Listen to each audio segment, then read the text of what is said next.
जय श्री कृष्ण भक्तों। भागवत महात्म्य के तीसरे भाग में आज हम सुनेंगे भागवत महापुराण की सबसे चमत्कारी कथा। यह कथा है आत्मदेव नामक ब्राह्मण के पापी पुत्र धुंधुकारी की, जो मरने के बाद एक भयानक प्रेत बन गया था।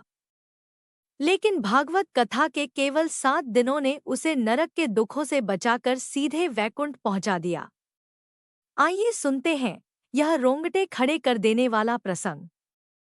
तुंगभद्रा नदी के किनारे आत्मदेव नाम के एक सदाचारी ब्राह्मण रहते थे। उनका पुत्र धुंधुकारी अत्यंत पापी, क्रूर और दुष्ट निकला। उसने अपने माता पिता को बहुत सताया, जिसके दुख में आत्मदेव ने वन में जाकर प्राण त्याग दिए। धुंधुकारी ने जीवन भर केवल पाप कर्म किए, जिसके कारण अंत में उसकी अत्यंत दर्दनाक मृत्यु हुई। अपने भयानक पापों के कारण धुंधुकारी एक बहुत ही डरावना और विशाल प्रेत बन गया। वह भूख और प्यास से तड़पता हुआ भटकने लगा। उसका एक भाई था, जिसका नाम गोकर्ण था, जो परम ज्ञानी और संत थे। जब गोकर्ण जी अपने घर वापस आए, तो रात के अंधेरे में धुंधुकारी का प्रेत उनके सामने आया और रोते हुए बोला, भैया, मैं तुम्हारा भाई धुंधुकारी हूँ। अपने कर्मों के कारण मैं इस भयानक प्रेत योनि में तड़प रहा हूँ। कृपया मुझे बचाइए। गोकर्ण जी ने अपने भाई की मुक्ति के लिए गया जी में श्राद्ध भी किया, लेकिन धुंधुकारी के पाप इतने बड़े थे कि उसे मुक्ति नहीं मिली।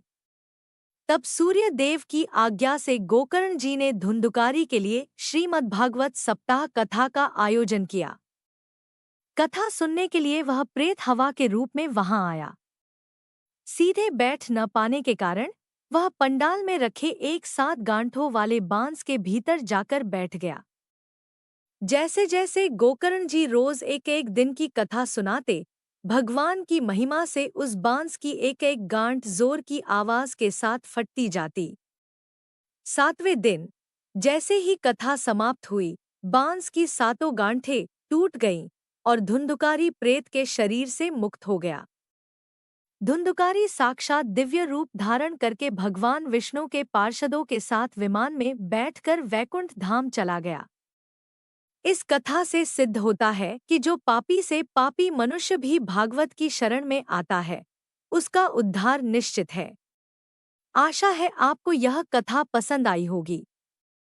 कमेंट में जय श्री कृष्ण लिखकर अपनी हाजिरी जरूर लगाएं और वीडियो को लाइक शेयर करें। राधे राधे।